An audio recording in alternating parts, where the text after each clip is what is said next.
Desa yang kami pilih ternyata bukan desa bawa ke dalam desa ini makhluk. Oke, kali ini kita akan kembali ngopi nyantuy, yang dimana Kang Irfan akan mencoba ngerangkum film viral sentero dunia medsos, yaitu KKN di Desa Penari 2022. Tapi ingat, jika kalian ada cuan dan ayang, lebih baik parkir aja ke bioskop ya, karena niatan saya kali ini cuma temanin para jomblo yang kesepian tanpa adanya hiburan yang nyemangatin hari-harinya. Dan juga mungkin alur ceritanya agak kurang lengkap karena saya mencoba rangkum dari sumber-sumber berseliweran, tapi diusahakan alur ceritanya sedikit menjawab penasaran kalian. Ya, nanti saya ke bioskop juga kok. Udah, langsung aja kita gaskan. Ngopi heula atuh sana.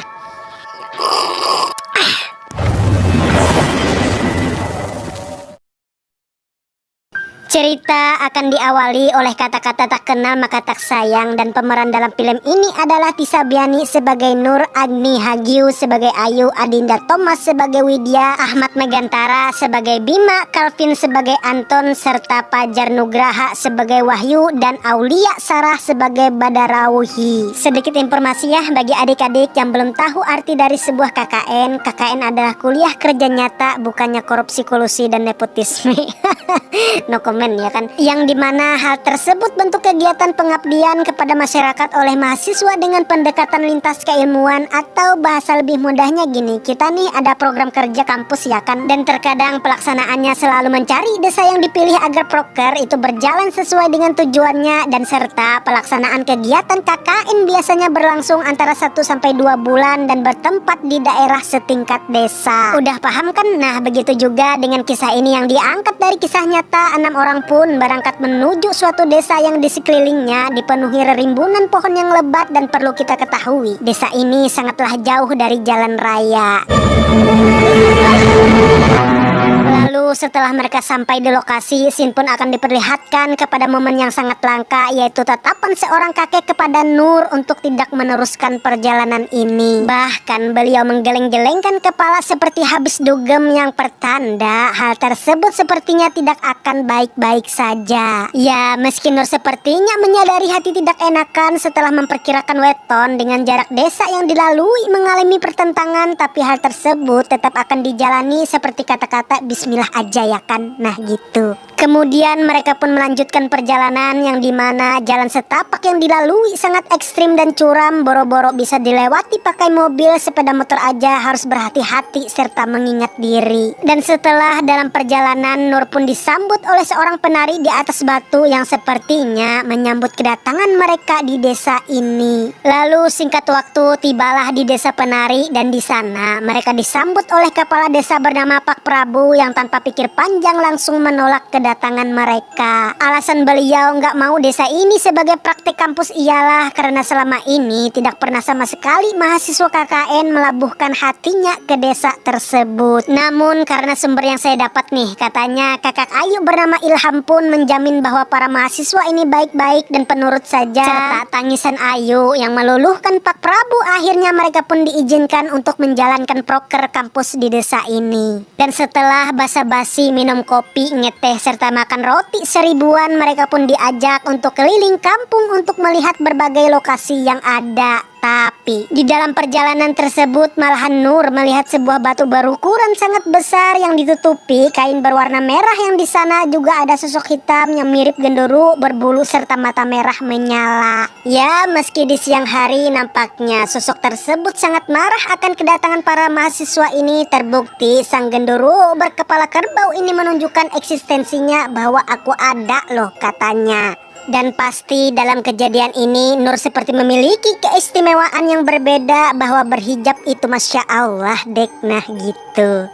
Lalu karena Pak Prabu seperti melihat keistimewaan indera ke-10 yang ada di dalam diri Nur, beliau pun langsung memperingatkan, hai adik-adik, kalian jaga diri ya baik-baik, jangan melewati batas, terlarang gapura serta tapak tilas yang ada. Ya, konon katanya disinyalir di sana terdapat penghuni sosok penari ular. Dan mendengar larangan tersebut, mereka pun berucap siapa, dan kini kelompok tersebut pun akan memulai KKN di desa penari itu. Singkat cerita, langsung ke permasalahan. Namun ternyata KKN ini tidak baik-baik saja. Satu persatu mereka mengalami masalah seolah-olah para makhluk astral yang ada di desa ini mulai marah atas kelakuan mereka. Dan setelah itu, seperti layaknya wanita manis berhijab memiliki aura positif mengademkan hati para jomblo, Nur pun ternyata memiliki kodam pendamping yang saat itu ia beritahu sesepuh gaibnya bahwa Bima dan Ayu telah melanggar aturan di desa ini. Lalu sedikit penjelasan bahwa Aa Bima ternyata suka sama Widya dan ia berusaha untuk menggunakan cara kotor agar si Widya jatuh cinta kepadanya. Dan Bima telah melakukan perjanjian kepada Badarauhi agar si Widya jatuh hati kesemsem terhadap dirinya. Di sini ini juga Badarauhi memberikan mahkota ular kepada Bima untuk diberikan kepada Widya agar si Widya lope-lope terhadapnya. Tapi malahan si Aa Bima menitipkan mahkota tersebut kepada Ayu, namun si Ayu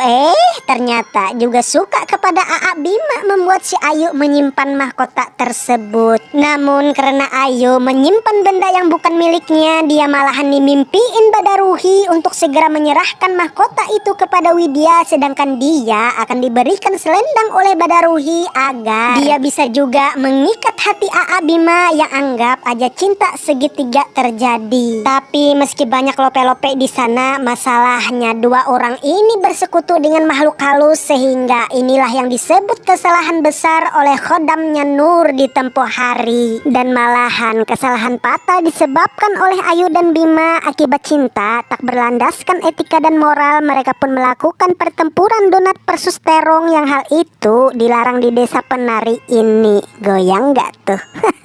Kemudian singkat waktu setelah mereka bercinta dengan kesalahannya, Bima pun mengalami ajab perjanjian yang dimana ketika Bima memasuki hutan sangat rimbun, Widya pun mencoba mengejarnya dengan tergesa-gesa. Sampai-sampai tangan betis serta kulit tak ia hiraukan mengalami luka-luka, dan sialnya ia pun masuk ke dunia lain yang di sana seperti telah memasuki sanggar penari yang dihuni oleh orang banyak serta alat musik gamelan yang mengiringi. Lalu setelah terkesima oleh apa yang dilihatnya, malahan ia mendengar suara desahan cukup kencang, dan ketika ia lihat, oh astaga,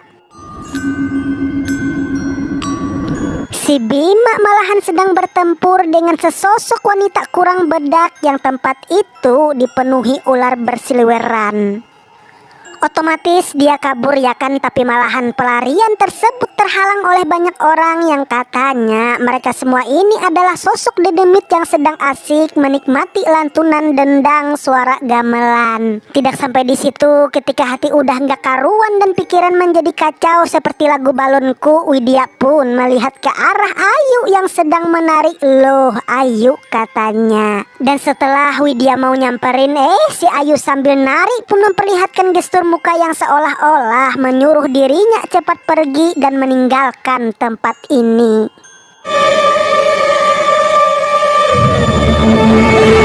Otomatis karena penglihatan semakin aneh dan tidak bisa dijelaskan oleh kata-kata, Widya pun berlari sambil menangis, dan singkat waktu ia pun diketemukan oleh beberapa warga desa. Lalu kejutan bukan hanya itu, setelah kejadian mengerikan di malam tersebut, Widya kembali tercengang oleh penampakan yang ada bahwa ternyata Ayu dan Bima sedang terpujur kaku tak berdaya. Bahkan terlihat dari wajah mereka yang seperti menyesali perbuatan dengan cara melotot, yang saat itu juga orang pintar di desa ini mengatakan mereka telah melakukan perbuatan yang sangat fatal. Kalian tahu apa kan? Ya, adu gabrut. Dan kini Ayu harus mempertanggungjawabkan perbuatannya, yaitu menari mengitari hutan ini secara rapat langkahnya, sedangkan Bima harus menjadi pasangan Badarauhi atas kesalahan yang mereka lakukan. Lalu bagaimana dengan Nur? Nyatanya Nur apik-apik saja karena khodam dirinya cukup kuat. Dia berhasil menghindari niat jahat Badarauhi, dan bahkan Badarauhi meminta kepada khodamnya Nur agar tidak mencampuri urusan-urusannya. Kemudian di bagian terakhir setelah kejadian KKN tragis ini, mereka pun akhirnya memutuskan untuk tidak melanjutkan KKN tersebut. Ya, di samping keadaan semakin tidak kondusif, Ayu dan Bima pun nampaknya harus segera menerima pertolongan medis. Tapi hal tersebut ternyatanya tidak membuahkan hasil yang katanya dua orang ini pun tetap tidak bisa diselamatkan karena disebabkan perjanjian dengan makhluk gaib sangat kuat serta ajab melakukan perbuatan tidak senonoh di tempat yang sangat disakralkan. Dan pasti cerita ini sangat jauh dari kesempurnaan karena scene cerita dan adegan-adegan hanyalah scan yang dicomot-comot dari video teman-teman yang pernah nonton dan saya rangkum secara acak-acakan. Woi, nonton dong bang, jangan ngarang-ngarang. Iya, nanti nonton juga kok. Ya, setidaknya sedikitlah mengobati penasaran dari kalian. Dan jangan lupa ya nonton di bioskop biar kalian tahu endingnya seperti apa. Oke, segitu aja, mohon maaf kalau dalam rangkuman banyak yang keliru karena saya juga belum nonton.